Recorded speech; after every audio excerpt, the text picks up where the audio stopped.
Et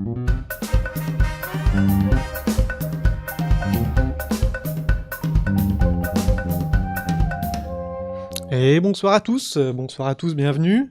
Bonsoir. Bonsoir, bienvenue dans cet atelier proposé par Bad Geek. Bonsoir Randall Flag.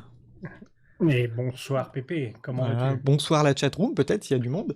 Oui. Donc ces dernières années, on a pu faire quelques ateliers comme celui qu'on est en train de faire ce soir, où on revenait sur les grands principes de la création de podcasts, donc Ouais. le matériel, l'écriture, le montage, etc.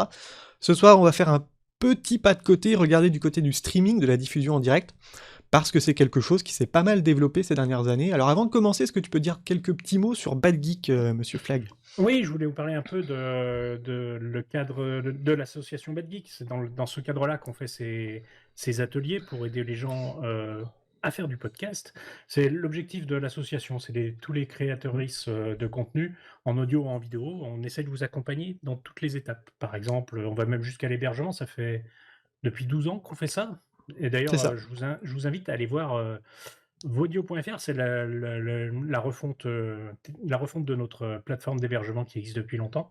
Et on vous propose aussi donc en même temps des ateliers, on nous propose de l'aide, Des un Discord pour conseils, voilà. s'entraider, des conseils, et Podren d'ailleurs aussi, qui est un festival de podcasts. Je vous laisse voir sur podren.fr. Mais le sujet du jour, C'est l'atelier OBS. OBS, enfin. Alors, personnellement, moi, je fais du podcast aussi depuis un bon paquet d'années.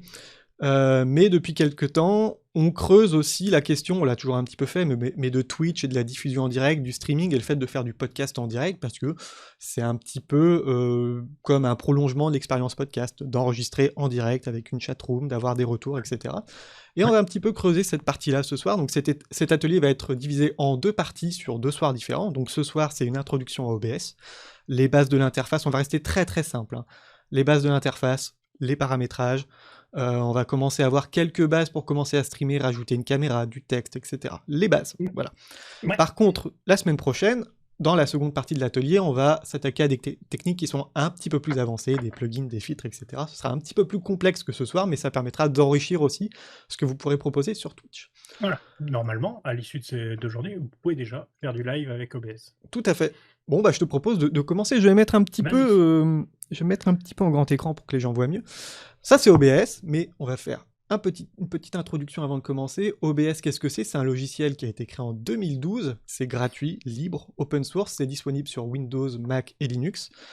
La principale application dédiée d'OBS, c'est de streamer, donc de diffuser en direct sur des plateformes comme, alors on les connaît un peu tous, Twitch, comme celle où Voilà. on est ce soir, YouTube, Facebook, Twitter aussi le fait de plus en plus, voilà. Ouais. Donc avec OBS, on va pouvoir diffuser du contenu sur une plateforme de streaming en direct, voilà, comme je viens de le dire. On va aussi pouvoir enregistrer en local si on veut faire une capture d'écran, enregistrer son écran, etc. Ça Ouais, fonctionne parce très que bien. souvent les autres, les YouTube et autres enregistrent eux aussi, C'est mais ça. c'est quand même toujours mieux d'avoir son propre, Son, son propre son petit enregistrement, ça. studio, c'est ça. Et on peut faire les deux à la fois en fait. Ce soir, Ouais. je diffuse sur Twitch, mais j'enregistre aussi cet atelier en même temps pour pouvoir le rediffuser sur notre YouTube par exemple. Ouais. Donc la majorité des streams qu'on peut voir sur Internet globalement, Flag, c'est du jeu vidéo, voilà. Oui, surtout sur Twitch, ça a Voilà. commencé surtout par ça. Mais on verra ici qu'il est totalement possible de streamer un podcast, hein, d'enregistrer un podcast en direct sur Twitch. Nous, on le fait depuis des années avec Podren, par exemple. Voilà. Ouais. Donc, je parle d'OBS ce soir, mais il existe d'autres logiciels, juste pour les nommer. Il y a des logiciels que vous trouverez comme Twitch Studio, Streamlabs, etc. Mais nous, on va se concentrer uniquement sur OBS, qui a des points positifs et des points négatifs, hein. Je l'accepte tout à fait. Alors, c'est pas le logiciel le plus ergonomique. Ouais. Il y a une certaine petite courbe d'apprentissage pour le maîtriser. C'est un peu moins joli, même si sur les dernières versions, ils ont fait pas mal de boulot. Et ça, c'est très très Ouais. simple. Voilà, si vous cherchez des choses Et vraiment... surtout, ça Ouais, a un gros avantage, c'est que c'est open source. À la voilà, c'est différence ça. de certains comme Streamlabs, qui fait à peu près la même chose en légèrement plus ergonomique. Streamlabs, on ne sait pas si on va un jour devoir payer plus ou voilà. C'est ça, c'est Et le on va problème d'appartenir à une boîte privée, en tout cas. voilà. Voilà. Donc, comme OBS est un logiciel ouvert, il y a une grosse communauté qui travaille derrière, il y a beaucoup de mises à jour, et au moment où je te parle, il y a une mise à jour cette nuit, et une mise à jour de patch quelques heures après, donc ça bouge beaucoup. Il y a Ouais. des outils, des plugins, des tutos, etc. Et pas mal de choses pour enrichir le logiciel. Donc c'est un des plus complets gratuits du marché. Il existe des payants aussi, mais ça nous intéresse pas. Pour cet atelier ce soir et la semaine prochaine, je le précise, je suis sur Windows, voilà, parce qu'il y a des petites différences entre les versions Windows, Linux, Mac, qui sont propres à la plateforme, hein, mais bon, voilà, si vous avez des questions, je pourrais pas forcément rester en détail sur les versions Mac et Linux, hein. Je suis sur la version 28.0, toi tu as probablement une version un petit peu plus ancienne. Alors moi, perso, ouais, j'ai celle d'avant, la 27. C'est ça. Je précise, ça peut avoir son importance parce qu'il y a quelques mois, il y a quelques semaines, il y a eu la version 28.0 qui est sortie, avec beaucoup de nouvelles fonctionnalités, une grosse refonte en profondeur, c'est encore un peu instable, il y a des bugs, des petits problèmes de compatibilité, mais je le précise parce que si vous avez une ancienne version, il y a peut-être des fonctionnalités dont je vais au moins parler ou évoquer, ou montrer que vous n'aurez peut-être pas, donc voilà. Faites la mise Oui, à alors, jour. voilà. Ce qui est souvent le cas dans tous les logiciels open source comme ça, ne vous précipitez C'est pas ça. forcément tout de suite sur une nouvelle version, attendez que d'autres se prennent les pieds un peu dans les petits bugs Comme moi, avant. voilà, j'étais un petit peu le Voilà. défricheur de ce côté-là. Ça Voilà. commence à aller mieux, voilà. Alors aussi, je précise rapidement, ça a peut-être lagué, là il y a 2 OBS d'ouvert, mais a priori, ça devrait être bon. Et Ouais, je te propose de commencer, voilà. vas-y. Alors, pour commencer déjà, qu'est-ce qu'on fait? Eh ben, on se rend sur le Twitch, sur le, comment dire, le site internet d'OBS. Je dois Ouais. l'avoir quelque part, il est ici, OBS. Voilà, ça c'est le site internet d'OBS, D'accord. obsproject.com. Alors, on le télécharge là-dessus, on va épargner toute la partie installation, parce que c'est assez Ouais. rapide à faire. Le logiciel, des fois, il peut être un petit peu lent au premier démarrage, parce qu'il y a tout qui se lance derrière. Ça arrive Ouais. souvent avec Alors, certains logiciels. juste un petit détail, comme Hmm. tous les logiciels open source, allez bien le télécharger sur obsproject.com et Voilà, pas sur d'autres, et pas parce sur que des des sites... gens ont pu vous rajouter de la pub dedans ou des choses. hmm. Si vous le prenez d'ici, c'est clean. Voilà. Donc, c'est ici qu'on le récupère, vous récupérez la version qui vous convient, vous l'installez, et nous arrivons après sur OBS. OBS qui ressemble à peu près à ceci. Voilà. Voilà. Donc, on va faire un petit tour rapide du propriétaire. Voilà. Ouais. Il y a peut-être des différences entre votre version et la mienne. Moi, j'ai un petit peu plus d'options ou des plugins en plus. Mais voilà, on va prendre nos marques. Tout d'abord, ce qu'on voit là, ce gros écran noir, là, il n'y a rien dessus pour l'instant. C'est la fenêtre de visualisation. Donc, tout ce qu'on voit dans cette fenêtre, donc je vais vous montrer un exemple, c'est ce qui va être diffusé ou enregistré. Voilà. Par exemple, je vous mets un exemple, une petite scène, donc je vais revenir dessus. Imaginez que je suis en direct. C'est ce que vous verriez en ce moment même, voilà, pendant que je suis en train de streamer sur Twitch ou toute autre plateforme. Voilà, donc quand on va rajouter nos éléments, du texte, une caméra, etc., on va composer nos scènes, et c'est ce que l'on verra, c'est ce qui sera diffusé directement sur vos écrans, et ce que vous pourrez voir.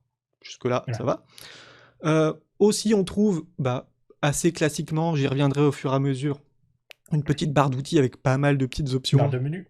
Voilà, une petite barre de menu, voilà. Ici, on va retrouver les commandes, une petite boîte commande en bas à droite. Les commandes, c'est là qu'on va retrouver, par exemple, tout bêtement, les options pour lancer le stream, la diffusion, démarrer Ouais. l'enregistrement, des petites choses. Et aussi, c'est ici qu'on va avoir le petit bouton paramètres qui va nous, on y reviendra tout à l'heure, nous permettre d'accéder à tous les paramètres d'OBS. Voilà. Ouais. Donc comme je vous l'ai expliqué, OBS fonctionne par scène. Alors j'y reviendrai plus tard sur les scènes, mais les scènes, c'est ce qui va contenir un ensemble d'éléments comme du texte. Là, on voit qu'il y a du texte, il y a des petites animations, des icônes, etc. Ça peut être des webcams, ça peut être des captures d'écran, etc. Et donc le but, ça va être de créer plusieurs scènes, et chaque scène aura son utilité. Je vous montrerai un exemple plus tard.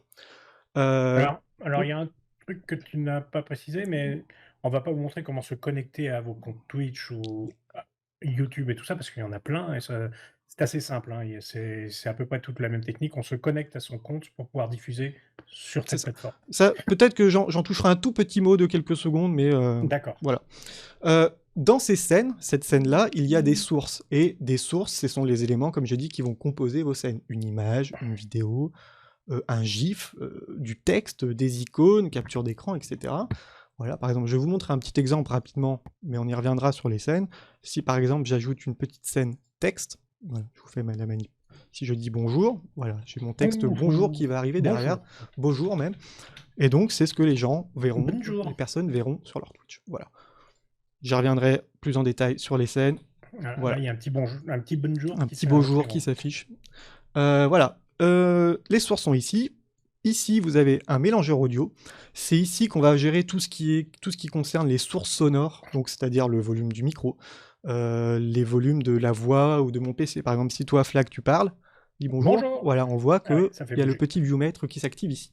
Parce que je n'ai pas la même source audio que toi. C'est ça, mais on y reviendra de toute façon. Alors, juste un truc, je résume. À gauche, tu as les scènes, parce qu'il y a plusieurs scènes pour pouvoir C'est faire ça. plusieurs images différentes ou plusieurs Voilà. sources différentes de diffusion. Je peux passer de scène en scène, on y reviendra. Les sources, c'est l'ensemble des éléments qui est dans la scène que tu es en train C'est ça, d'afficher. du texte, etc. Et ce ensuite, genre de mélangeur choses. audio, c'est l'ensemble des sources audio et Voilà. leur volume. Tout ce qui est audio va bien être Et pareil, délimité ici. ça sera ici, ça marche dans toutes les scènes, le mélangeur audio. Alors, il y a un petit bloc que tu vois ici qui s'appelle transition de scène. Alors, il n'est pas toujours à la même place. Je vais le mettre ici juste pour vous montrer. Ouais, il faut savoir que l'interface est modulaire, donc C'est ça. les endroits peuvent changer. Hein. Donc, ici, par exemple, il y a une transition fondue. Donc, on peut mettre des petites transitions entre les scènes. Je vais cliquer sur une autre scène. Vous allez voir qu'il y a un léger fondu qui apparaît. Voilà, c'est assez léger, mais Voilà. c'est une transition de scène. Et on peut en régler. Je vous en montrerai 2 ou 3 pour Et comme pour avoir d'habitude, un il y petit peu en a quelques-unes qui sont livrées avec, et on on peut peut en rajouter. en rajouter beaucoup avec des plugins, etc. Voilà. Tu en parlais justement, le côté modulaire, c'est ce qu'on appelle des docks. C'est-à-dire que, pour revenir sur l'organisation de l'interface, OBS fonctionne avec ce qu'on appelle des docks. Donc, par exemple, ici, les scènes ou les sources, ce sont des docks. Par exemple, si vous connaissez Photoshop, Premiere, peut-être que toi tu vois, plus Flag, ou même sur beaucoup de logiciels, on peut prendre des éléments et puis les mettre un petit peu où on veut. Là, par exemple, les transitions, peut-être je vais les mettre ici. Je peux très bien mettre mon mélangeur audio quelque part, s'il veut bien, au-dessus. Voilà, peu importe. Et donc, voilà, au début, vous allez avoir je vais même le mettre ici, ce sera beaucoup mieux. Vous allez avoir une interface un peu neutre, et puis ce sera à vous de personnaliser selon vos besoins, hein, de manière générale. Vous pouvez, dans le menu qui s'appelle Doc, je clique dessus, vous avez tous les docks qui apparaissent. Donc par exemple, si je veux désactiver le bloc doc, enfin le doc de scène, pardon, je clique dessus, il disparaît, je peux le rajouter en cliquant dessus, voilà. En gros, si vous en avez perdu un, vous le retrouverez dans Doc. C'est ça, si vous cliquez sans faire exprès et que vous en annulez un, vous pouvez le remettre assez facilement. Voilà. On a fait un petit tour de l'interface, il n'y a rien de très compliqué, c'est surtout au niveau des paramétrages et des premiers éléments qu'on va mettre en place. Mais là, je te propose d'attaquer un petit élément qui va être assez important, ça va être les paramétrages. Je vais faire un petit tour rapide des paramétrages sur OBS. Donc pour aller dans les paramétrages, je clique ici, paramètres. Voilà, des fois c'est un petit peu loin à se lancer. Et vous voyez que vous avez plein de sous-menus, général, stream, sortie, audio, vidéo, raccourci clavier, accessibilité, avancée, voilà, plein de petits sous-menus. Alors, je ne vais pas revenir en détail sur tous les menus, mais juste pour revenir là-dessus. Général, c'est un menu qui va être assez général, on va pouvoir changer la langue, le thème, pour les choses les plus simples, on peut mettre à jour on va pouvoir lancer les mises à jour, etc. C'est plein de petites choses. Truc assez classique. Assez classique. Je passe assez rapidement sur cet onglet qui s'appelle raccourci clavier. C'est pour mettre en place des raccourcis clavier. Par exemple, je peux changer de scène avec un raccourci clavier. Je peux dire je vais aller sur telle scène en faisant CTRL+2. Voilà, c'est ce genre de choses. Cliquer sur la scène en question. C'est quelque chose que vous mettrez en place par vous-même assez naturellement, vous allez voir. Il y a un nouveau... Toi, tu l'as peut-être pas, il me semble. C'est quelque chose il me semble qui est apparu sur OBS 28.0, c'est un petit onglet accessibilité. Alors ça reste assez sommaire pour l'instant, je trouve, mais ça permet de modifier pour les personnes qui ont un peu de mal avec les couleurs ou à distinguer certaines couleurs. Voilà. On peut changer certaines sources de couleurs. Par exemple, le petit viewmaker ici, la petite barre de volume, on voit qu'il y a du rouge, du orange, du vert. Je peux un petit peu faire à ma sauce les couleurs dont j'ai besoin, parce qu'elles se distinguent pas très bien quand même. Donc voilà, vous pouvez un petit peu plus personnaliser votre interface. Ça peut être utile. Voilà. Il y a un onglet avancé, mais alors pour être très honnête, l'onglet avancé, je n'y vais quasiment jamais. Ce sera pas pour aujourd'hui en tout cas. Ce qui nous intéresse par contre, ça va être l'onglet par exemple audio. On a commencé à parler du petit mélangeur audio qui se trouve derrière. Dans l'onglet audio, c'est là où vous allez pouvoir gérer tout ce qui est entrée son, micro, sortie son. On oublie les 2 premières options parce qu'elles sont par défaut et généralement elles sont très bien. Mais dans les périphériques audio globaux, c'est là où je vais pouvoir indiquer à OBS quel micro j'utilise ou quelle carte son, etc. Oui, parce que là, typiquement, par exemple, vous allez avoir un micro pour faire votre podcast et éventuellement utiliser les sons de votre PC pour lancer les jingles. C'est ici que vous allez régler les noms des entrées et Par lesquelles elles exemple, sont. un exemple pour moi j'utilise une petite carte son que j'ai branchée à mon ordinateur. Donc, je sélectionne la carte son dans le menu déroulant pour l'audio du bureau, c'est-à-dire les sons de mon ordinateur que je vais entendre. Voilà. Ouais. Et dans l'entrée audio micro auxiliaire, je sélectionne aussi mon entrée micro. Donc là, c'est ma carte son USB. Mais après, D'accord. tout le monde n'a pas forcément de carte son USB. Ça peut être un micro USB, Ouais, ça peut parfois, être ça autre sera chose. directement le nom de votre micro, par exemple. Voilà, c'est ça. Donc, généralement, c'est assez simple à faire, mais c'est juste les éléments du menu qui vont avoir tendance à changer. Mais globalement, par exemple, ici, j'ai mis mon haut-parleur, mon entrée, ma sortie plutôt de ma carte son pour entendre Randall Flagg, voilà. Voilà, c'est ça. Et j'ai mis mon entrée micro pour que vous puissiez m'entendre. Voilà, donc vous entendez une source sonore qui est celle de mon ordinateur, Randall Flagg, les sons Windows, etc. Et une autre entrée micro qui va être ma voix. Voilà. Ah. Rien de très compliqué. Voilà, généralement, vous n'allez pas avoir comment dire, des configurations trop compliquées. Mais c'est un truc à vérifier, surtout la première fois que vous Voilà. le lancez, pour voir si tout est bien Et de toute d'aplomb. façon, le meilleur moyen de savoir si ça fonctionne, c'est de parler. Voilà, où je parle, vous voyez Vous mon voyez petit. bouger les viewmates. Donc voilà. Quand Flag parle aussi, vas-y, dis un petit Bonjour. bonjour. Voilà, on voit le viewmate qui s'active. Donc c'est que tout fonctionne. Hein, c'est que vous entendez tous les sons. Voilà, c'est finalement assez simple à mettre en place. On a un autre onglet, je vais passer assez rapidement, mais c'est l'onglet Stream. C'est sur cet onglet qu'on va pouvoir se connecter à notre plateforme de prédilection. Ça peut être Twitch, ça peut être YouTube, ça peut être Twitter, etc. Je montre rapidement, parce que c'est assez rapide au final. Il y a deux manières, par exemple, sur Twitch ce soir, de lier un compte. Soit en cliquant sur lier un compte, et là, on met notre mot de passe et notre identifiant mot de passe. Voilà, c'est assez simple. Il y a une autre manière de faire que je déconseille parce qu'elle est un petit peu obsolète, je trouve, c'est d'utiliser une clé de stream. Alors là, je vous montre juste, mais c'est pas forcément l'option qu'il faut retenir. C'est juste que... Non, donc, voilà. oui. C'est en effet un peu à l'ancienne. Voilà, il faut aller dans les paramètres de Twitch et ça nous donne une clé qu'il ne faut surtout pas partager. C'est surtout ça que je voulais dire, c'est qu'il ne faut pas partager cette clé parce qu'elle est strictement personnelle. Si moi, par exemple, vous récupériez ma clé, vous pourriez streamer à ma place. C'est pas ce que j'ai forcément Voilà. envie. Mais ne vous posez pas trop de questions. Contentez-vous de lier votre compte à YouTube, à Twitch, etc. Et ça fonctionnera très très bien. Voilà. Voilà, c'est ça qu'il faut retenir.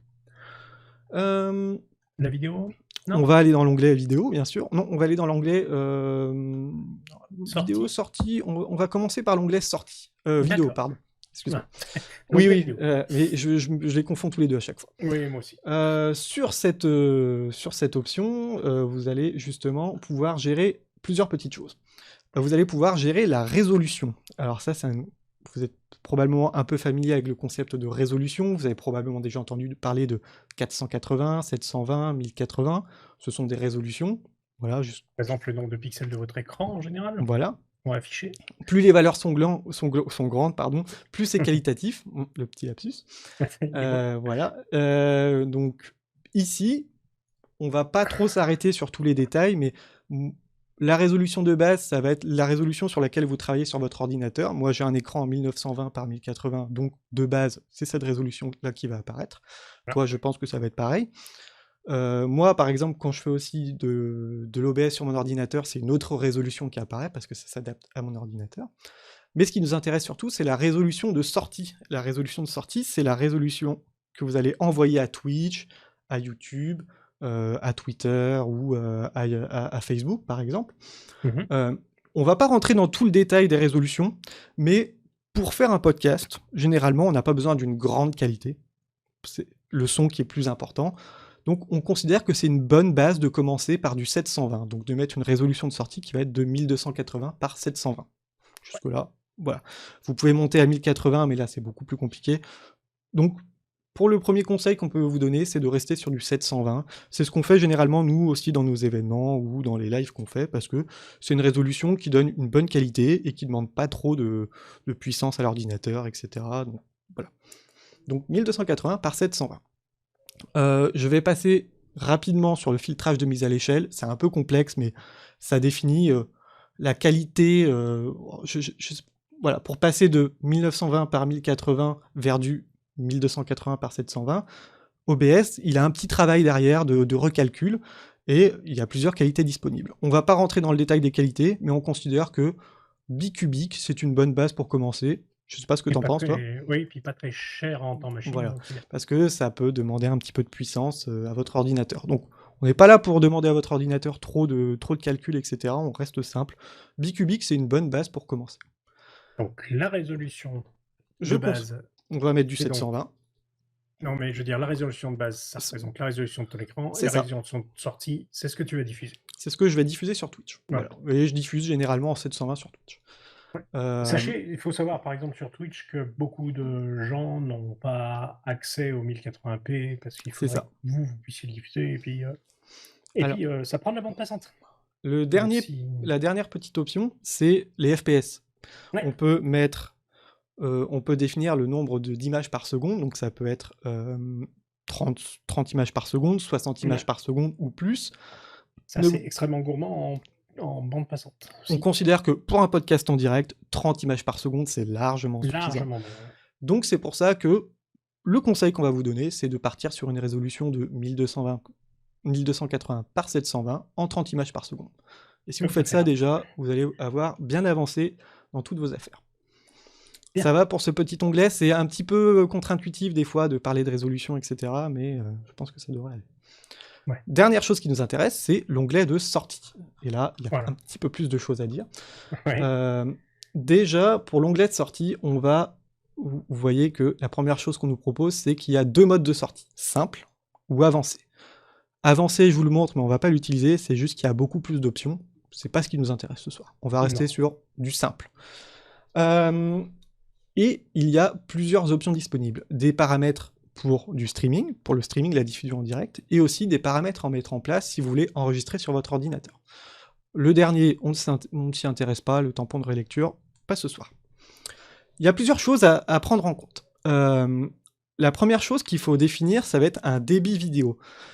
C'est le nombre d'informations que vous allez envoyer à Twitch, globalement. Ouais. Et le but, c'est pas de mettre n'importe quoi. Alors, au début, on est un petit peu perdu parce qu'on sait jamais trop quelle valeur mettre. Pour cela, c'est assez simple. Déjà, ça va dépendre de votre connexion Internet. Ouais. Si vous avez la fibre, vous ne vous posez pas trop de questions, ça ne devrait pas vous poser de problème. Si vous avez une petite connexion Internet, déjà, essayez de passer par l'Ethernet plutôt que le Wi-Fi, ce sera plus stable. Quoi qu'il arrive, il vaut mieux toujours passer par l'Ethernet quand on fait du live. Et si vous avez une petite connexion, ça peut être un peu compliqué. Dans ces cas-là, on vous conseille de faire un petit speed test pour mesurer la vitesse de votre connexion. Et ce qui est intéressant là, c'est l'upload du coup. C'est l'upload, c'est ça. C'est le premier chiffre qu'on va nous donner. C'est la vitesse à laquelle vous envoyez des données sur Internet. Et ce chiffre-là, ce débit vidéo, ça se mesure en kilobits par seconde. On va pas mettre n'importe quoi, hein. Le but c'est pas de sortir un chiffre, un nombre du chapeau. Sur Twitch, si vous allez sur la page de Twitch, alors tu as peut-être le lien que tu peux mettre dans la chatroom, Flag. Ouais. Ou sur stream.twitch.tv/encoding, il y a une petite page qui est très bien faite de la part de Twitch et qui vous indique quel est le bitrate, c'est-à-dire la valeur à mettre. Voilà, si je me réfère à ce dont on a parlé tout à l'heure, c'est-à-dire du 720p en 30 images par seconde, on est sur cette ligne-là. Alors, il y a plusieurs petites options disponibles, mais ça, on ne s'y intéresse pas. Ce qui nous intéresse, c'est cette... alors, c'est en anglais, désolé pour les qui ne maîtrisent pas trop l'anglais, mais ce qui nous intéresse, c'est la valeur qu'on nous propose dans le bitrate. Et on voit qu'ici, que pour du 720p 30 fps, généralement, une valeur de 3000 kilobits par seconde, ça suffit. Moi, je suis un petit peu tatillon, je mets un tout petit peu plus au cas où, mais partez sur une base de 3000 kilobits par seconde, c'est très bien, ça fonctionne. Si votre connexion le permet. Voilà. Et n'oubliez pas d'être jamais à fond sur ce que les chiffres de speed rate vont vous donner, parce qu'il y a l'audio aussi à ajouter là-dedans. C'est ça. Donc, il faut penser un peu en dessous de ce que vous donne votre test d'upload. Tout à fait. Et vous ne posez pas de questions si vous avez la fibre, en effet. Si vous avez la fibre, vous mettez 3000, 3500. Le but, c'est pas de toute façon de pas mettre 20 000, 30 000 parce que ça n'aurait aucun sens. C'est juste de mettre un débit qui est adapté. Voilà. Surtout que les YouTube ou Twitch vont de toute façon limiter. Des limites, bien sûr. La deuxième valeur qu'on va pouvoir mettre, c'est le débit audio. C'est-à-dire, c'est ce qui va conditionner la qualité du son que vous allez envoyer. Moi, personnellement, c'est à chacun sa sauce. Ça dépend de la qualité du micro qu'il va y avoir derrière, etc. Moi, je considère qu'une base pour commencer, de 160 ou de 192, voilà, vous avez un petit menu déroulant, c'est suffisant. Ça permet d'avoir un son de qualité. Pour faire un podcast en live, c'est suffisant. Voilà. Si vous avez déjà encodé du MP3 ou tout ça, c'est exactement la même. Enfin, c'est les mêmes choses. C'est les mêmes valeurs. C'est ça. Moi, généralement, je mets soit 160, 192. Des fois, je mets 320, mais c'est vraiment. Ça peut être un peu juste. Voilà. Si vous avez une petite connexion, ça peut être suffisant, mais c'est un peu juste. Voilà. Donc, on va partir sur du 160. Je pense que c'est bien. Un petit mot barbare qui arrive et qui fait un petit peu peur. L'encodeur. Qu'est-ce que c'est l'encodeur? Alors, pour faire vraiment simple, peut-être que toi, tu auras des choses à rajouter, Flag. L'encodeur, il va prendre vos éléments, vos images, vos sons, votre voix, etc. Et il va les compresser pour les envoyer vers Twitch ou toute autre plateforme. Je pense que ça va jusque-là. Voilà, et tout ça en temps réel. Tout ça en temps réel. Et généralement, si je clique, vous allez voir qu'il y a plusieurs options. Il y a 2 grands types d'encodage. Un encodage qu'on appelle un encodage matériel et un encodage qu'on va appeler l'encodage logiciel. Alors, l'encodage matériel, il va être pris en charge si vous avez une carte graphique sur votre ordinateur. Donc, généralement, c'est ce qui vous donnera la meilleure qualité. Donc, si vous avez une carte graphique sur votre ordinateur dédiée, voilà, ne vous posez pas trop de questions, vous aurez tendance à aller directement dans l'encodeur matériel. Voilà. Si vous n'avez pas... Oui. L'avantage, c'est que ça va, au lieu que ça soit le processeur de votre ordinateur qui bosse, ça va être la carte graphique qui va bosser pour encoder tout ça. C'est ça. Qui vous libère de la place de votre processeur pour faire autre chose. C'est ça. Mais par contre, ça demande d'avoir une carte graphique de jeu, on va dire, même petite. Donc, si vous n'avez pas de carte graphique, il faudra généralement passer par un encodeur logiciel. Bon, vous avez tous une carte graphique, mais une carte graphique de jeu, c'est pas sûr. Voilà, c'est ça. Dédié justement à tout ça. Dédié au jeu. Donc, si vous n'avez pas de carte graphique dédiée, on va généralement passer par un encodeur logiciel. Voilà. Si c'est pour du jeu vidéo ou des trucs comme ça, ça peut être un petit peu limite. Mais pour un podcast en live, si vous n'avez pas de carte graphique, ça peut très très bien faire l'affaire. Hein, pour que vous ayez un PC correct, je vois aucun problème à mettre un encodeur logiciel X264. Donc je récapitule. Carte graphique dédiée, ne vous posez pas la question. Encodeur matériel. Et si vous n'en avez pas, on va passer par l'encodeur logiciel, mais pour du podcast, ça devrait aller. À moins que vous ayez vraiment un vieux PC portable, etc., là, ce sera un petit peu plus compliqué, mais ça devrait le faire. Il existe des pré-réglages d'encodeur, mais là, c'est un petit peu complexe pour ce qu'on va faire ce soir. Partez sur une base, voilà. Performance, on va partir sur une base de performance, et si vous êtes sur un encodeur logiciel, vous avez aussi plusieurs choses. On va partir sur une base de very fast, voilà. On va pas rentrer dans les détails parce que ça va être des détails. C'est des modes qui utilisent plus de puissance pour faire de la meilleure qualité. C'est ça. Évidemment, au détriment de ce que vous faites à côté, puisque ça accaparera un peu plus de puissance. C'est ça. Et donc, comme je rappelle que là, ce soir, on est vraiment pour poser les bases pour un podcast en live. On n'a pas besoin d'avoir quelque chose d'aussi puissant que pour un gros jeu vidéo, par exemple. Voilà, c'est ça. Donc on a déjà mis en place nos petits paramètres de streaming, voilà, on est sur du 720, 30 fps, donc on va partir sur 3000, 3500, allez je mets 3000 pour pas vous perdre. Si vous avez la connexion pour, c'est parfait. Voilà, l'encodeur carte graphique pour du matériel, carte graphique dédiée, encodeur matériel, sinon ce sera du processeur, donc de l'encodage logiciel. Et vous avez aussi des options pour l'enregistrement, parce que je vous rappelle qu'OBS, on peut streamer, diffuser en direct, mais on peut aussi enregistrer sur son ordinateur. Donc là, pas mal de petites options, il y a certaines où vous n'allez pas forcément être perdu. Chemin d'accès à l'enregistrement, c'est juste le dossier dans votre ordinateur où sera installé. Faites attention parce que ça peut être des gros fichiers des fois, donc si vous avez un disque dur, un SSD, donc il faudra peut-être plus le faire sur votre disque dur, gros disque dur. Voilà. Essayez de bien gérer votre place parce que des fois quand on enregistre beaucoup, ça fait des rushs et ça peut faire des gros stacks de fichiers. Qu'est-ce qu'on pourrait dire? Est-ce que ça fait genre jusqu'à 2 gigas par heure? Ça peut faire 2, 4, 6 gigas selon la longueur de votre émission et la qualité. Là, je peux pas le dire, mais je pense que ce qu'on va faire, ça va peut-être faire 2-3 gigas. Je veux pas trop m'avancer, mais voilà, pour 1 heure. Je vais passer cette petite option parce qu'elle n'est pas forcément très intéressante. Ce qui nous intéresse, c'est la qualité d'enregistrement. Et donc, vous avez plusieurs options. La première option qu'on va vous proposer, c'est une qualité identique au stream. C'est-à-dire que le débit vidéo qu'on a mis ici, ce sera le même qui va servir à enregistrer votre vidéo. Je pense que 3000 kilobits par seconde pour une vidéo enregistrée sur votre ordinateur, c'est un petit peu juste. Ouais. Oui, tant qu'à faire, on n'a qu'à le monter pour le local. Donc, moi, généralement, je pars sur une base, en tout cas, de haute qualité, taille de fichier moyenne. Ça va faire un fichier qui est tout à fait correct, sans que ce soit trop lourd. Voilà. Si vous êtes vraiment aventurier, vous pouvez aller jusqu'à qualité indistinguable. Là, c'est vraiment des grosses tailles de fichiers. Des fois, la qualité de vidéo ne se remarque pas forcément. Donc, pour cette base-là, on va partir sur haute qualité. Voilà. Le format d'enregistrement, c'est justement, vous connaissez sûrement des extensions, des formats de fichiers comme le MP4 ou le Move. Ça va être justement le format d'enregistrement du fichier. Alors, on oscille entre deux sur OBS. Généralement, il est d'usage d'osciller entre soit du MP4, soit du MKV. Ouais. Et il y a une petite différence qu'il faut savoir. Moi, de base, je vous conseille d'enregistrer systématiquement en MKV.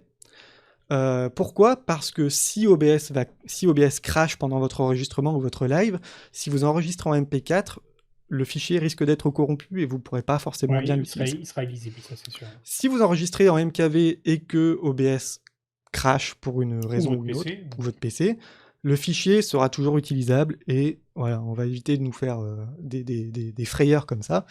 Donc généralement, je conseille un format d'enregistrement en MKV. Après, si des personnes veulent faire du montage, par exemple, je pense sur Premiere Pro, imaginons, un logiciel de montage vidéo, souvent c'est un format qui n'est pas forcément bien accepté par ces logiciels. OBS a tout prévu, je vous montre l'option. Si vous enregistrez en MKV, vous allez dans Fichier, dans le menu Fichier, et vous avez Convertir un enregistrement. Et à partir de là, vous pouvez choisir l'enregistrement sur votre ordinateur, il va automatiquement le convertir en MP4 que vous pourrez utiliser sur vos logiciels de montage. Voilà. Mais de manière générale, on reste sur du MKV, je pense que c'est une très bonne base. On était où dans les sorties ? Voilà. Pareil, vous pouvez choisir l'encodeur, mais généralement, si vous avez encore une fois une carte graphique, privilégiez la carte graphique dédiée, voilà, l'encodeur matériel. Pareil que ce que vous avez fait en dessus. Pareil ce qu'on a fait au-dessus, voilà. Et pour les paramètres personnalisés, on peut l'enlever, c'est pas très intéressant. Et on va même décocher le tampon de relecture, parce que ça ne nous intéresse pas ici, c'est pour avoir du replay. Donc c'est pas très intéressant. Du replay sur les dernières secondes de ce qu'on a enregistré. Et ça ne nous intéresse pas. Voilà. On a fait un petit tour des options. J'espère que ça va. C'est un petit peu compliqué au début parce que c'est des nouvelles notions, mais généralement, si vous en tenez à ce qu'on vous a dit, donc du 720p pour commencer, du 30 images par seconde, que vous vous référez bien au tableau qui est proposé par Twitch ou par Google, hein, par YouTube aussi, ils proposent aussi ces options. Si vous vous en tenez à ces options-là, généralement, vous pourrez faire votre premier stream assez simplement, sans trop de problèmes. Voilà, je pense que de ce côté-là, vous n'aurez pas trop de problèmes. Est-ce qu'il y a des questions particulières sur le chat, sur ces options-là ? Pour l'instant, non. Ça va. Ok. Est-ce que c'est suffisamment clair ? Je pense qu'on a fait un bon tour. Alors, il y a quand même Osef qui nous demande si on peut peaufiner ces réglages sur des gates et des limiteurs, tout ça. Ça plutôt le sujet d'une autre formation. Ça, tu brûles un peu les étapes, mais tu peux effectivement travailler un peu le son sur OBS, mais on verra ça la semaine prochaine. Voilà. Avec des filtres. Voilà. Donc on a fait un petit tour des options, voilà. Ouais. Il y a des options vraiment importantes, d'autres c'est plus du détail, et là on verra ça quand vous aurez vraiment avancé dans OBS. Maintenant qu'on a fait un petit peu tout notre mise en place des paramètres, il nous reste quelque chose à faire. Généralement, quand vous allez arriver sur OBS, vous allez tomber sur une scène vide. Donc on va commencer à mettre en place nos petits éléments pour faire notre diffusion en direct. Alors je vous ai dit, OBS ça fonctionne avec des scènes. Alors là par exemple j'ai plusieurs types de scènes pour vous donner des exemples. C'est des petites scènes que j'ai fait rapidement, hein. Imaginez, j'ai une scène d'attente, c'est-à-dire que quand les personnes vont arriver sur mon stream, sur ma diffusion, ils vont avoir une petite scène qui va les accueillir pour les prévenir que le live va bientôt commencer. Et vous pouvez les décliner de plein de manières. Par exemple, j'ai une scène dédiée à du jeu, imaginons. Hein. Avec ta petite cam à droite. J'ai mis ma petite webcam à droite, j'ai mis un petit cadre autour des éléments, j'ai mis ma capture de jeu vidéo, voilà. Et puis par exemple, quand j'ai fini, je peux très bien passer sur ma scène de fin pour remercier les personnes qui sont venues et de clore en beauté le stream. Ouais. Donc comment on va mettre en place tout ça? Bah déjà, on va créer notre première scène. Et pour créer une scène sur OBS, rien de très compliqué. Il y a le petit bouton plus en bas à gauche. Voilà. Je clique dessus. Voilà. Et ça demande d'entrer un nom de scène. Donc je vais mettre Atelier 1. Atelier 01. Voilà. Allez, on peut mettre des espaces. Et donc là, bah, la scène est vide parce que j'ai encore rien mis dedans. Ouais. Et le but, ça va être de rajouter petit à petit nos sources. Et là, je vais vous montrer un petit peu la liste des sources. Je vais pas montrer toutes les sources parce qu'il y en a vraiment beaucoup, et moi encore plus parce que j'utilise des plugins, etc. Mais on va s'arrêter à celles qui sont le plus utilisées. Par exemple, pour ajouter une source, on va aller dans notre petite boîte. Je vais l'agrandir ici pour qu'on voit mieux. Notre petite boîte, notre petit doc de sources. Je vais sur un petit plus. Petit plus, assez facile. Et là, il y a toute une liste. Alors, il y en a beaucoup, et il y en a peut-être plus que chez vous, parce que moi, j'en utilise beaucoup plus. Mais voilà, on va faire un petit tour. Par exemple, premier type de scène qu'on utilise beaucoup, ça va être les sources texte, pour afficher un texte. Donc, je clique dessus. Je peux mettre un petit nom, par exemple, bonjour. Alors, ça, c'est le nom de la source. C'est pas ce qui va être oui, ça va être le nom de la source qui va apparaître ici. Voilà. Ma scène s'appelle bonjour. Et après, je peux mettre du texte. Bonjour à tous. Voilà, bonjour. Mesdames et messieurs. À tous, voilà. Donc déjà, notre texte apparaît ici, et généralement, vous avez plein d'options disponibles. Donc, vous pouvez changer la police de caractère. Donc, je peux mettre... Alors, si vous avez déjà utilisé un truc genre PowerPoint, vous allez voir qu'il y a un petit peu ce genre de choses quand on fabrique ces scènes. Voilà, c'est un peu des outils de traitement texte assez simples. Hein. On va choisir notre police de caractère, on peut choisir la taille, on peut mettre... alors là, ça n'apparaîtra pas, mais on peut souligner, on peut barrer, etc. Il y a même plus d'options, mais là, je vous laisserai creuser, mais vous pouvez mettre, par exemple, une nouvelle couleur. Par exemple, je vais mettre du rouge, donc je vais sélectionner une couleur, je vais sélectionner du rouge, ou ici, hein, peu importe. Petite couleur rouge, hop, voilà. Maintenant, évidemment, on pourrait tout modifier posteriori, donc vous pouvez faire des tests autant que vous voulez. Vous pouvez même rajouter une couleur de fond, vous pouvez rajouter des alignements à gauche, à droite, justifier à droite. Aussi. On peut le rendre transparent, il y a pas mal de choses qui sont faisables, mais là, on s'arrête vraiment sur le côté simple, parce que vous allez voir qu'une fois que vous allez maîtriser la base de ce genre de choses, votre petit côté créatif va prendre la suite, et vous allez tester des choses, vous allez rajouter des couleurs, etc. Donc voilà, on va mettre une petite scène. Voilà. Okay. Je fais OK, elle est là. Alors, je vous montrerai juste après, mais on peut sélectionner, bien sûr, les scènes. On peut les déplacer. Il y a des petites poignées sur les côtés de chaque scène. Comme dans tous les logiciels du style, pour retailler. Et donc, on va retailler. Et le truc qu'il n'y a pas dans tous les logiciels et très pratique, c'est le nombre de points... de pixels qu'il y a entre chaque cette petite barre-là, c'est justement une nouveauté de la version 28.0 que toi, tu n'as probablement pas, mais qui me sauve bien la vie, surtout quand on fait des petits habillages visuels au pixel près. Voilà. Autre type de source que l'on peut avoir, je retourne dans ma liste de sources, et je peux très bien mettre une image. Voilà, je vais mettre une image. Je clique sur image. Je vais mettre le nom de ma source. On va mettre quoi? Image de fond. On va rester simple. Image de fond. Alors, on ignore volontairement le truc ajouter une source existante. Oui, pour l'instant, ce n'est pas... pas pour le moment. Il sera même pour la semaine prochaine, je pense. Voilà. Hop, voilà. Donc, ça m'ouvre une boîte de dialogue. Et à partir de là, je peux aller parcourir dans mon ordinateur. Alors là, hop. Dans mon ordinateur, dans les dossiers, pour aller chercher, une image. Alors, je peux très bien aller la chercher manuellement, sinon, alors là, vous allez peut-être pas voir directement mon dossier, mais faire un copier-coller je peux prendre... je peux faire un glisser-déposer, le prendre de mon dossier. Le glisser-déposer. Le fameux glisser-déposer, je le prends de mon dossier et je le mets ici. Voilà. Mais là, il y a un petit problème, vous avez vu, c'est que, qu'est-ce qui se passe, Flag? Le texte a disparu. Eh ouais, et on voit plus que l'image. Alors ça, je vais... Hop, ça c'est la source qui était en trop, on va l'enlever. Mais on voit plus le texte. Qu'est-ce qui se passe? Eh ben, les sources d'OBS fonctionnent par un système de couches. Imaginez que quand vous superposez plusieurs feuilles de papier, celle qui est en dessous, vous la voyez plus. Là, c'est un petit peu pareil, c'est que vous pouvez gérer la façon dont vous allez mettre en place vos sources. D'ailleurs, si tu vas la souris sur bonjour, là, il apparaît, il est caché quelque part en dessous. Voilà. Donc, rien de très compliqué. C'est un petit peu le système de calque sur les Photoshop, logiciels, hein, ouais. ou sur tout le logiciel graphique de manière générale. Donc, vous allez pouvoir composer en prenant vos éléments et en les déplaçant. Par exemple, je On vais les prendre, attrape et je on les met en l'attrape dessous. ici, je le mets en dessous. Pouf, voilà. Et voilà. On en a bien avancé en tout cas. Et donc, les images, vous pouvez rajouter des images. Vous pouvez rajouter par exemple aussi, je vais vous montrer des... il est où? Il se cache bien parce que les noms ont changé récemment, donc je suis un petit peu perdu. Des sources médias. Ah, Donc ça va correspondre à des vidéos. Alors là, ça va être... On va mettre vidéo de fond. ouais. Ça peut être une petite boucle vidéo pour faire attendre Ça les gens, peut par être exemple. une Ou une vidéo... vidéo que vous voulez montrer pendant votre podcast. Voilà, que vous avez réalisé, ou voilà, une petite vidéo de fond. Là, vous allez voir qu'il y a plus d'options, donc je vais y revenir. Mais allez, je vais chercher, cette fois-ci, je vais bien le faire, je vais aller chercher... Alors, je vous le montre hors écran pour pas voir certaines choses, bien sûr. Mais... On ne voit pas ton jardin secret. Ben oui, bien sûr. Là, je vous montre. Ici, j'ai mon dossier avec ma vidéo. Alors j'ai choisi une petite une loupe, une boucle vidéo. Je la sélectionne, je vais sur ouvrir, pouf, voilà, je l'ai sélectionné.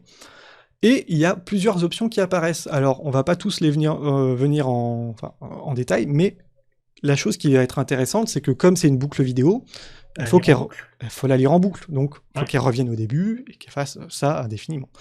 Donc tout simplement, il y a l'option lire en boucle. On va prendre en place. Voilà. Il y a d'autres options, mais c'est plus des options de détail, donc je considère que ça ira plus la semaine prochaine. Alors, j'avais envie de dire aussi, quand vous rajoutez des sources vidéo, entre autres, c'est des sources qui prennent pas mal de puissance machine. Quand il n'y en a qu'une, ça va bien. Hein. Mais si vous en rajoutez 10, vous allez vite mettre votre PC à genoux. C'est ça, surtout si vous avez des grosses vidéos avec de la transparence. Sur la même scène et tout ça. Là, c'est une petite boucle vidéo assez simple. Voilà, donc on voit que par exemple, elle est trop grande, donc il faut que je la redimensionne. La partie rayée, c'est la partie qui est hors écran. Parce qu'on voit que tout ce qui est là, c'est que on le voit plus. Et donc. Et comment on peut facilement la retailler? Alors, il y a plusieurs options. Il y a soit, on a vu les petites poignées pour. Ouais, mais là c'est galère parce qu'on voit pas tout. Généralement, moi j'utilise CTRL D pour le centraliser. Au centre. Et après, on peut faire CTRL F aussi. CTRL F, ça le met à la taille de l'écran. Ça le met à la taille de l'écran. Alors, on peut l'utiliser le CTRL D pour le centrer. Et pour le faire à la souris, tu peux faire bouton droit dessus ou un truc comme ça. Alors, justement, on va le remettre un petit peu comment il était. Hop. On va le mettre mal. Je vais sélectionner la source. Donc, elle est bien sélectionnée ici. Je fais clic droit sur mon écran. Et là, vous voyez, oh là là, il y a plein d'options. Ne vous inquiétez pas. Mais ce qui nous intéresse, c'est tout ce qui se passe dans transformer. Je reviendrai un petit peu sur transformer ici, mais les options qui nous intéressent, vous pouvez faire des rotations, etc. Et en plus, il y a les raccourcis ici pour s'en rappeler. Mais vous pouvez étirer à l'écran, adapter à l'écran. Ce qui nous intéresse, c'est adapter à l'écran. Pouf, voilà, il va se mettre à la bonne taille. Et par contre, même chose que tout à l'heure, elle est devant tout le reste. Hop, si je le mets en dessous, notre image... il y aura le fond de l'écran. Eh ben, l'image a disparu. Mais si tu mets entre fond et bonjour, qu'est-ce qui se passe? Bien sûr, ça apparaît. Parfait. Mais imagine, ça c'est comme ça, mais on veut quand même garder cette image parce qu'elle pourra nous servir. Ce qu'il y a de très bien dans OBS, c'est qu'il y a ce petit système des yeux. Ah, le petit œil. Qui permet de masquer ou de montrer une source. Hop, voilà. Je masque. Je peux très bien masquer. Même système que dans les logiciels graphiques où vous avez masqué les calques. Ouais. Comme quoi, quand ça fonctionne, on reprend les... Ouais, on va pas réinventer la chose. Je vais la garder masquée, celle-là. Alors, vous allez voir aussi que, des fois, je vais aller un petit peu prendre certaines sources et puis leur faire changer de place, etc. Mais des fois, comme il y a des sources qui se superposent, c'est un peu compliqué parce que des fois, je vais sélectionner celle-ci, mais c'est celle de derrière qui va être sélectionnée et puis c'est compliqué parce qu'on va déplacer des éléments qu'on ne voudrait pas, etc. Vous pouvez faire quelque chose qui est très simple, c'est que vous pouvez sélectionner votre source et là, vous avez un petit cadenas. Et donc, si je clique sur le cadenas, la source est verrouillée, c'est-à-dire que parce qu'on peut facilement la bouger à la souris, mais là, on peut plus. Là, c'est verrouillé, ça ne bougera plus de place. C'est vachement pratique quand on a des trucs qui s'empilent les uns sur les autres et qu'on ne sait plus comment les sélectionner. Hop, je le sélectionne, le bonjour, et je peux le remettre ici. Et tu risques pas de déplacer l'autre par erreur. C'est ça, et ça change la vie aussi. Ouais. Alors, on va faire un autre petit tour rapidement des scènes. Il y a des sources, pardon, il y a des sources qui pourront vous être utiles, c'est capture d'écran et capture de fenêtre. Capture de jeu, c'est spécifique aux jeux vidéo, donc ça ne nous intéresse pas. Mais capture de fenêtre, vous allez pouvoir capturer l'image, enfin le visuel d'une fenêtre. Alors là, je vais peut-être montrer... alors, je ne sais pas ce que ça va montrer, donc on va voir. On va mettre capture de fenêtre en extérieur. Ah bah là, voilà. Et donc là, je peux sélectionner n'importe quelle Des fenêtre fenêtres qui de sont Windows que ouvertes tu as. de mon ordinateur. Là, je vais pas vous montrer parce qu'il y a peut-être des trucs privés, mais par exemple, vous pouvez faire une capture d'écran d'une page Page YouTube, internet, par hein. exemple, une page internet. Je peux très bien, voilà, aller sur YouTube, sur mon écran ou sur mon navigateur, et je vais pouvoir capturer l'image. Voilà. L'autre, Très bien. alors je vais la supprimer. Pour supprimer une scène, on fait un petit supprimer, rien de très compliqué. Appuie sur sup, ou alors en bas, il y a la poubelle. Hop, il y a la poubelle aussi. Moi, j'utilise assez peu la poubelle parce que c'est pas très instinctif, mais on peut utiliser Ouais, la ouais. poubelle. Autre type de source, capture d'écran. Cette fois-ci, on va pas capturer une fenêtre en particulier, mais un écran en particulier. Moi, par exemple, j'ai 3 écrans, un à gauche, un à droite, un au milieu. Donc, je peux sélectionner. Hop, je vais le choisir. Je vais lui donner un nom de source. Capture d'écran, c'est très bien. Et donc là, vous voyez que j'ai ma liste des écrans et je peux choisir lequel je veux capturer en priorité. Bon, là, je vais pas forcément vous le montrer, mais ça, c'est mon écran principal qui est capturé. Voilà. Pareil, toi, Flag, tu as plusieurs écrans, donc tu peux choisir lequel tu Oui, veux voilà. capturer. Voilà. Ouais. Euh, Capturer juste l'écran qu'on veut. Mais c'est ce que tu utilises actuellement d'ailleurs. C'est ça, c'est exactement ce que je suis en train de faire. C'est simple, rapide, donc ça fonctionne très bien. Mais Euh, bien sûr, si vous voulez éviter qu'on voit la barre de menu de Windows et tout ça, c'est pas passer par là, mais sinon, ça marche. C'est ça. Bon, je le supprime pour l'instant. Il y a une autre scène, une source, pardon, dont je vais montrer, qui va vous intéresser probablement. C'est ajouter une petite webcam ou une caméra. Donc là, je Voilà. vais dans mes sources, et il y a une source qui s'appelle périphérique de capture vidéo. Donc c'est un nom, voilà, c'est pas assez transparent. Je pense que webcam, etc., voilà, ça peut porter à confusion, mais Ouais, ça mais parce que s'appelle. ça veut dire d'autres trucs qui capturent des images. Donc Voilà, c'est ça pour peut ça. être pas C'est mal plus de choses. générique. Voilà. Donc périphérique de capture vidéo, je choisis. Alors là, j'en ai déjà mis une, mais c'est pas grave. On va considérer que c'est bien celle-là. Ce nom est déjà utilisé. Non, mais tu appelles-le webcam, comme ça. Donc là, vous avez une boîte de dialogue qui s'ouvre, et vous avez Tout une vos liste captures. de tous les éléments qui peuvent capturer de l'image. Donc là, j'ai ma webcam. Alors, ma webcam, des fois, il faut que je la débranche parce que des Par fois, ça exemple, plante. les streamers qui diffusent des jeux PS4 souvent ont une carte de capture sur leur PC, Mm. PS4, Xbox, tout ça. Et on la retrouvera ici aussi. C'est ça. Donc, pour l'instant, on va rester sur la webcam, si elle veut bien s'activer, parce que bon, elle est Elle déjà déconne utilisée. un petit peu. Ma webcam est pas terrible, hein, on peut le voir, mais en tout cas, elle apparaîtra ici, l'image apparaîtra ici. Ouais. Et voilà, elle apparaît. Ah voilà, ça marche. Et il y a Magnifique d'autres plan options. sur ton plafond. Je vais faire un ton petit mur, coucou je sais pour pas. prouver que j'existe. Voilà. Ah oui, tu es là. Il y a plein d'autres options disponibles. Par exemple, la résolution, etc. On va pas rentrer dans les détails. On veut juste Non, une c'est pas capture utile. très simple de notre webcam. Je fais OK. Pouf. Et puis voilà. Bon, Maintenant, j'ai ma évidemment, elle est webcam. plein écran, mais tu peux la retailler. Je peux la retailler, bien sûr. Hop. On va la mettre un petit peu plus petit. Et puis on va la mettre. Allez. Ça pète un peu les yeux, mais voilà. Magnifique. Webcam. Voilà. On commence. On débute. Hein. On connaît pas trop les habillages, tout ça.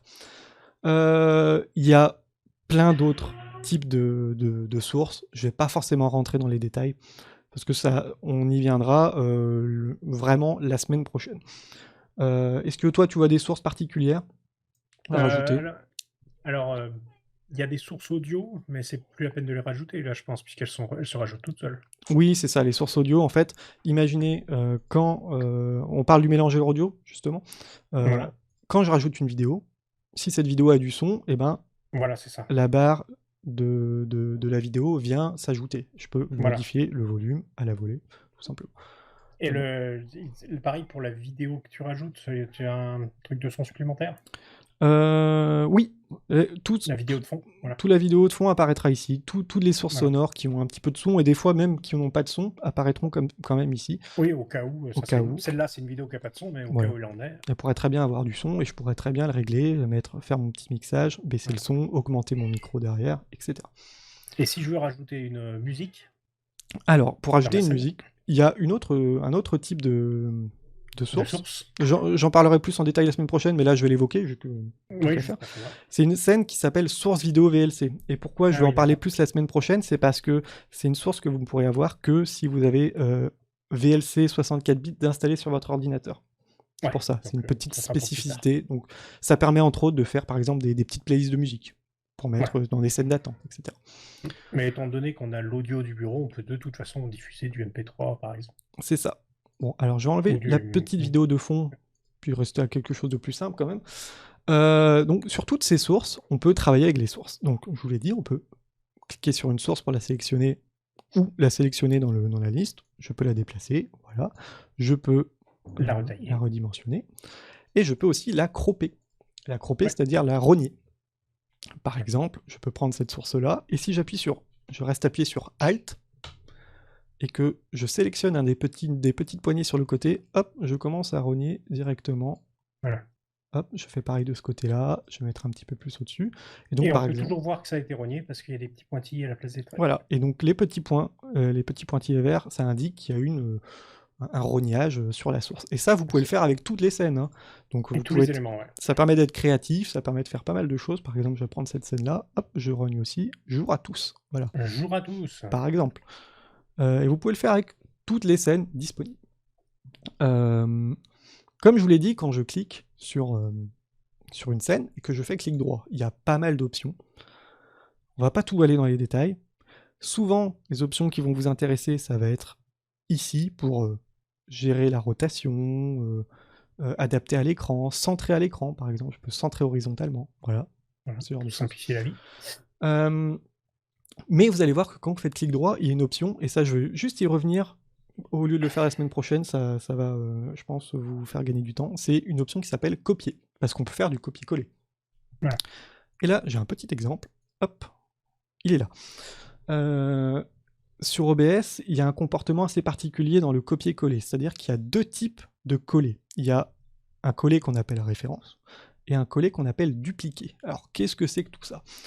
Je vais vous montrer un exemple. J'ai un texte, j'ai écrit un petit texte, voilà, et j'aimerais le copier. Donc, je vais faire clic droit, je vais le copier ou faire CTRL-C, hein, pourquoi pas. Ouais. Voilà. Et ici, pour l'exemple, je vais le copier, je vais le coller en référence. Donc, je fais clic droit, hop, est-ce qu'il apparaît? Coller en référence. Voilà. Pouf. Donc là, il est apparu par-dessus. Voilà, et je l'ai bien dupliqué. Vous allez voir que c'est exactement la même chose. Vous voyez, c'est le même texte. Mais comme je l'ai fait, j'ai fait un copier-coller en référence, les deux sources sont liées. C'est-à-dire que si je change le texte, le contenu, il va changer pour l'autre scène. Donc ça peut être intéressant si vous avez une même source, un même texte, mais sur plusieurs scènes différentes. Comme ça, quand vous modifiez quelque part, ça modifie sur les autres. Mais des fois, ça peut être compliqué, c'est pas ce qu'on veut. Donc il y a un autre type de copier-coller qu'on appelle, alors je refais copier, voilà, et qu'on appelle coller dupliquer. Pouf, voilà, ça duplique, ça colle. Je vais le renommer, pouf. Et là, vous voyez que si je change le contenu de ce texte, le texte de base ne sera pas modifié. Alors que si je change ici, je mets bonjour, voilà. Ça change tout. C'est un petit peu la différence entre le copier-coller référence et dupliquer. Et c'est quelque chose qu'on fait sans trop savoir au début. Et ça peut être un peu compliqué. Donc, si vous connaissez déjà un petit peu cette différence, ça va vous faire gagner du temps. Moi, c'est vraiment les petites choses que j'aurais aimé savoir au tout début. Dès le départ, ouais. C'est vrai. Et ça peut aller plus loin. Si je vais dans sélectionner la couleur, pouf, je vais mettre un joli... je sais que tu aimes bien le violet, je vais mettre du violet.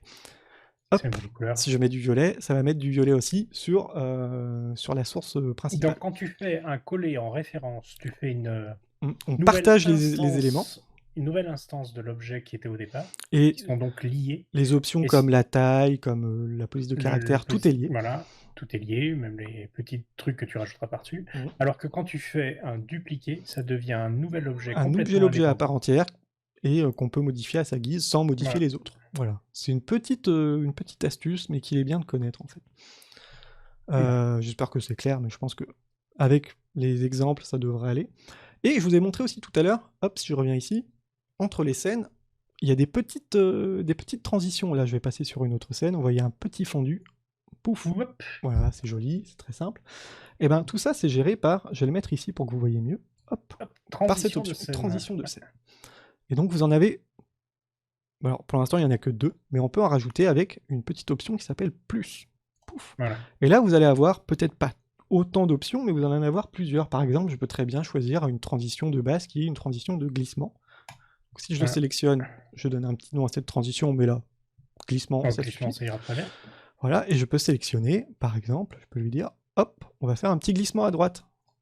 Voilà, et donc quand je vais changer de scène, on peut faire prévisualiser, mais quand je vais changer de scène, pouf, petite transition Voilà. sympa qui apparaît. On peut même modifier la taille de cette La vitesse, transition, quoi. enfin la vitesse, pardon. Donc là, je peux mettre par exemple 1 seconde, pouf, ou je peux mettre une demi-seconde, 500 millisecondes, pouf, et ce sera beaucoup plus rapide. Voilà. Et donc, ça Ouais. peut permettre de faire des petits effets sympas assez Pour pas rapidement, cher. pour pas cher. Voilà. Et vous avez pas mal de types d'options. Par exemple, vous avez une autre option qui va être le balayage Luma. Alors, avec parcimonie, parce que c'est souvent des effets qui sont assez cheap. Il faut un petit peu fouiller, vous en avez plein, c'est pour ça. Mais on va prendre par exemple celui-ci, Explosion. Ça permet de faire des transitions. Le Alors qui sont... prévisualiser. On va le Ouais. prévisualiser, des petites transitions comme ça. Quand c'est bien utilisé, ça peut être très joli. Alors faut faire attention, ça peut être un peu le syndrome PowerPoint au début, tu sais, quand on met un peu tout et n'importe quoi. Voilà. Donc ça fait un petit peu années 90-2000, attention. Voilà. Attention. Ouais. Mais des fois ça fonctionne. Donc ouais, ça peut faire des trucs sympas. Bon, c'est un peu cheap, mais ça peut fonctionner. Voilà, donc vous pouvez gérer aussi des transitions, et dans les prochaines, pour la prochaine fois, on verra qu'il y a d'autres types de transitions qui sont encore plus complexes. Mais on va pas nous y arrêter. Stinger. Je pense qu'on a fait un bon tour des bases. On a 1 heure déjà. Est-ce qu'il y aura des choses, est-ce qu'il y a des questions sur le chat ou des choses qu'on peut rapidement voir et creuser? Pour l'instant, pas de questions. Moi, ce qu'il faudrait expliquer, c'est le comportement que tu dois avoir quand tu es en live, par exemple, pour changer de scène. Oui. Comment tu fais tout ça? Pour changer de scène, tout simplement, généralement, la réalisation du live, voilà, elle va se faire en cliquant sur les noms des scènes. Par exemple, voilà, je vais me mettre sur ma scène d'attente, et une fois que je suis en live, généralement, je vais cliquer sur ma scène de jeu, pouf, et maintenant, je suis en live. Alors, coucou. Voilà. D'accord, donc tu changes en cliquant là-dessus. Une fois que quand tu vas démarrer ton truc, tu fais commencer le streaming, le bouton dans les commandes. C'est ça. Quand tu je peux lance démarrer ton enregistrement en même temps. On démarre l'enregistrement. On va se mettre sur sa petite scène d'attente. On va attendre 1 ou 2 minutes que les personnes puissent se mettre à l'aise, tranquille. Et ensuite, vous passez sur votre scène de live et vous pouvez en changer. On se passe sur la scène de live. Des fois, on règle un petit peu le micro parce que des fois, il est peut-être pas au bon volume, mais voilà. Normalement, vous pouvez tester avant en voyant les viewmètres. En faisant des tests, tout va bien. Et justement, un truc que je voulais te demander, sur la scène d'attente, je voudrais pas qu'on entende mes micros tant que j'ai pas fait la scène de live. Et oui, parce que des fois, ça arrive. Et donc, dans les scènes d'attente, tout simplement, ce que vous pouvez faire, c'est couper votre micro et couper le son. Par exemple, donc, ici, je coupe dans le mélangeur audio ici, ça va le couper pour cette scène-là. Je peux soit le couper ici, hop, là, voilà, avec le haut-parleur, voilà, j'ai avec coupé. le bouton haut-parleur. Hein. Et si je retourne sur la scène live, ils seront toujours coupés. Hop, si je retourne sur la scène live, ils seront coupés. Donc, vous pouvez les remettre, les démuter. Voilà. Vous pouvez le faire soit avec le petit haut-parleur, soit aussi, mais je conseille un petit peu moins, vous pouvez mettre le volume à 0, ça fonctionne aussi, mais voilà. Après, il faut se rappeler où on le met pour qu'il soit bien. Donc, voilà, donc on évite de trop casser tout son paramètre son, et ça fonctionnera. Voilà, je pense qu'on a fait un bon petit tour, parce que déjà, à partir de ce soir, vous avez la prise en main du logiciel de base, vous avez quelques paramètres de base, on rappelle du 720p, du 30 fps, voilà, un encodeur, si vous avez une carte graphique dédiée, un encodeur matériel, sinon l'encodeur logiciel devrait très bien faire l'affaire. Et puis, j'aurais un petit conseil quand même, quand tu as fini ton enregistrement, que tu dis au revoir, tu appuies sur arrêter le streaming. Arrêter le streaming, je vous conseille dans vos têtes de compter jusqu'à 3 ou 4. Voilà, histoire que ça coupe pas.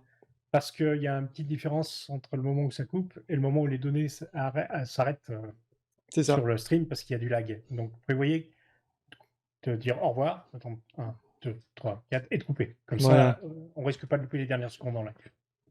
Et puis après, une fois que vous avez vos vidéos, vous pouvez récupérer votre vidéo enregistrée aussi, si vous avez enregistré pendant votre direct, et la mettre sur votre chaîne YouTube, ou peu importe, vous faites ce que vous voulez avec. Ou faire du montage avec, et tout ça. Voilà. Je pense qu'on a fait un bon tour, déjà. C'est beaucoup d'informations, donc on n'a pas essayé d'être trop... Oui, on n'a pas parlé, en effet, comme quelqu'un demande, le chat. Le chat, alors oui, justement, mais ça, j'en ai pas forcément parlé, parce que c'est un comportement particulier, mais je vais vous montrer. Ça dépend aussi du service que vous utilisez. C'est ça. Alors là, je montre l'exemple, je montre juste pour l'exemple, mais quand on se connecte à Twitch via les paramètres, donc vous liez votre compte, et donc vous allez être connecté justement à votre compte Twitch. Et après, dans OBS, avec les docs, je vous l'ai montré dans les docs ici, il y a un doc, ça va s'appeler chat, qui va apparaître, et vous allez pouvoir, là je montre mon autre OBS qui sert à diffuser, il y a plus d'informations, et donc j'ai des informations comme la chatroom qui apparaîtra ici. Le chat, je montrerai la semaine prochaine. Voilà. Voilà. Donc je peux avoir plus d'informations, mais voilà. Le chat apparaît ici, je peux vous faire un petit coucou. Voilà, tout est là. Et donc tout est ici avec les docs. Et je peux l'enlever, ou si besoin, je décoche le chat. Ou si je veux le remettre, je recoche le chat. Voilà. Alors Parfait. ici, les deux onglets sont superposés, hein. Donc je les ai mis l'un Ah oui, au-dessus de d'accord. l'autre. Voilà, c'est pour ça qu'il apparaît pas tout de suite. Voilà. Très bien. Est-ce que vous avez d'autres questions? Sinon, on va... Pour l'instant, il n'y en a pas. Je pense Eh que ben, c'est tout bon. si vous avez des questions, en tout cas, vous les gardez pour la prochaine fois. Oui, Euh, n'hésitez pas à les poser sur. Vous pouvez les poser sur BadGeek, le compte Twitter. On fera suivre. mhm. Et puis sinon, dès le début du stream de la semaine prochaine, on pourra répondre aux questions. Ouais, tout à fait. Merci à tous de nous avoir suivis, en tout cas. Vous retrouverez cet atelier sur la chaîne YouTube de Bad Geek, hein, avec tous les anciens Ouais. ateliers également, dans la playlist.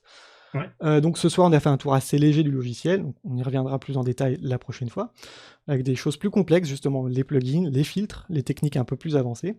Et ça va vous permettre d'enrichir visuellement vos lives, vos visuels, l'expérience qu'on aura de vous pendant le live. Donc ça pourrait faire des belles choses. Donc si vous avez des questions, des suggestions, n'hésitez pas, des questions. Ou il y a le Discord aussi. Ouais, n'oubliez pas le Discord de BadGeek. Vous pouvez le retrouver sur le site de BadGeek. Et généralement, vous pouvez leur poser des questions ou à moi sur Twitter, @peranto. Voilà. Et surtout, sur d'autres choses du podcast, n'hésitez pas, c'est vraiment fait pour aider les gens qui On est là. font de la création. On est là pour ça. Voilà. Flag, merci d'avoir été mon sparring partner. J'espère que toi, tu connaissais un petit peu, ça va, t'étais pas trop perdu. Ouais, mais c'est toujours intéressant de refaire le tour. Refaire les bases, c'est ça. Ouais. Merci à tous de nous avoir suivis. À la prochaine. Au revoir. Ciao!